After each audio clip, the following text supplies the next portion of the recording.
Quantum dots 2 से लेकर 9 nanometre scale में ह्यूमंस के हाथों से बने आर्टिफिशियल एटम हैं, जो कि नैनो टेक्नोलॉजी के लेवल पर सेमीकंडक्टर इंडस्ट्री में, यानी जिस इंडस्ट्री ने आज पूरी दुनिया के सभी इलेक्ट्रॉनिक्स ने अकेले ही होल्ड किया है, उसे रेवोल्यूशनाइज कर रही है। इसमें अगर नैनो टेक्नोलॉजी की बात करें तो अगर आपने किसी भी हॉलीवुड फ्यूचरिस्टिक मूवीज को देखा होगा तो हर ऐसी ही फ्यूचरिस्टिक मूवीज में नैनो टेक्नोलॉजी का विजुअलाइजेशन जरूर होता है। ज्यादा से ज्यादा चीजों को एटम के लेवल पर कंट्रोल करने का मैनिपुलेट करना दिखाया जाता है। ह्यूमंस को नैनो स्केल्स पर जाकर 10⁻⁹ जिसे नैनो स्केल्स कहते हैं, उस लेवल पर अगर हमने चीजों को कंट्रोल किया तो टेक्नोलॉजी में मैसिव लेवल पर बदलाव होगा। Nano technology biology, health care, chemistry, material science, इन सबको आज भी रेवोल्यूशनाइज कर रही है। और इसी की वजह से स्पाइडरमैन की तरह चिपकने वाले कपड़े बन सकते हैं, फिर हाइड्रोफोबिक जूते बन सकते हैं, इन पर कभी भी पानी नहीं चिपकेगा, कि आज इस दुनिया में मौजूद है। उसी तरीके से क्वांटम डॉट्स भी नैनो टेक्नोलॉजी की वास्टनेस का एक छोटा सा उदाहरण है। क्वांटम डॉट्स बहुत ही छोटे सेमीकंडक्टर नैनो पार्टिकल्स होते हैं, जैसे फ्यू मिलियंथ ऑफ मिलीमीटर।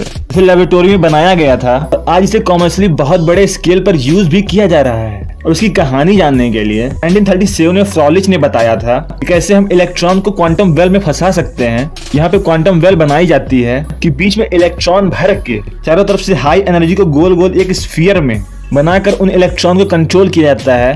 अब ऐसा क्यों किया जाता है तो समझिए कि इलेक्ट्रिसिटी एक पूरा सब्जेक्ट ही आप अगर अपने दिमाग में सोचोगे तो सिर्फ इलेक्ट्रिसिटी का पूरा खेल इलेक्ट्रॉन्स को कंट्रोल करने में होता है, यानी ये सब्जेक्ट ही पूरा इलेक्ट्रॉन्स का है। और फ्रॉलिच ने इलेक्ट्रॉन को कंट्रोल करने का एक नया तरीका दिया है, क्योंकि एक माइंडफुल थॉट एक्सपेरिमेंट था। यानी ऐसा सोचा गया था कि ये हो सकता है, क्योंकि श्रोडिंगर की इक्वेशन पर बेस्ड था। यानी इस आइडिया को श्रोडिंगर की इक्वेशन सपोर्ट करती थी। कहानी को आगे बढ़ाते हैं। जैसे जैसे उस क्वांटम वेल से हम इलेक्ट्रॉन्स को कम करते हैं तो आपको मालूम होगा कि क्वांटम स्टेट में पार्टिकल्स साथ ही साथ वेव्स की तरह भी एक्ट करती हैं। तो अगर हम क्वांटम वेल को भी छोटा करेंगे और उसमें से इलेक्ट्रॉन्स को भी कम करेंगे तो उनके अंदर की जो इलेक्ट्रॉन्स की वेव्स है उसे ज्यादा जगह नहीं मिलेगी और वो हाई फ्रीक्वेंसी इमिट करेंगी। और जिस क्वांटम वेल में जगह ज्यादा होगी वहां पर बड़ी वेवलेंथ बनेंगी और लो फ्रीक्वेंसी इमिट करेंगी, जिसकी वजह से जो बड़ा क्वांटम डॉट होता है उसके अंदर की वेवलेंथ की फ्रीक्वेंसी कम होती है और बड़ी वेवलेंथ बनती है, क्योंकि रेड लाइट को दिखा रही है। और छोटे वाले क्वांटम डॉट में फ्रीक्वेंसी बहुत ही हाई होती है,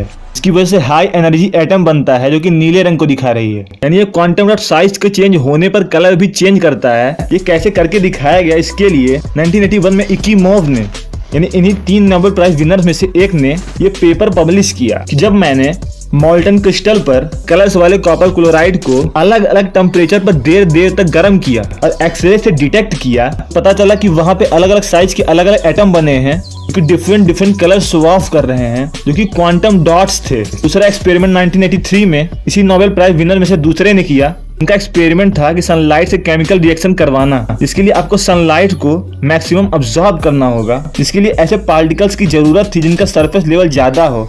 उन्होंने सेटअप डिजाइन किया, रिजल्ट में उन्होंने भी क्वांटम डॉट ही बनाया, जो कि ये प्रूफ करता है कि 1937 में फ्रॉलिच की इक्वेशन, जो कि उन्होंने माइंडफुल थॉट्स एक्सपेरिमेंट किया था, वो एक्चुअली में हम एग्जिस्ट करवा सकते हैं, उन्हें बना सकते हैं। बट इसमें भी एक बहुत बड़ा गैप था। हम क्वांटम डॉट को कमर्शियली यूज नहीं कर सकते थे, उसकी विधि नहीं जानते थे, क्योंकि इसके लिए क्वांटम डॉट्स को कंट्रोल करना पड़ेगा, मैनिपुलेट करना पड़ेगा। यहीं पे तीसरे नोबेल प्राइज विनर बवेंडी आ गए। इन्होंने कैडमियम सेलेनाइड का को एक सॉल्वेंट में डाला, क्योंकि सैचुरेटेड फॉर्म में था, यानी बहुत ज्यादा भरा हुआ था। अब इससे ज्यादा भरा जाएगा तो बाहर निकल जाएगा। फिर उसे गर्म किया गया तो पता चला कि जैसे जैसे हम टेम्परेचर बढ़ाते हैं और टाइम स्केल्स बढ़ाते हैं तो अलग अलग एक्सपेरिमेंट्स में क्रिस्टल का साइज कम ज्यादा होता है और कलर भी चेंज हो रहा है। यानी बवेंडी ने एक ऐसे नैनो क्रिस्टल्स को बनाया था जो कि एक्चुअल में क्वांटम डॉट थे, और तब से इन आर्टिफिशियल एटम्स को लैब में बनाया जाने लगा। कॉमर्शियली भी ये बड़े लेवल पर यूज किया जाने लगा। क्वांटम डॉट का आज सबसे बड़ा यूज एलईडी स्क्रीन में हो रहा है।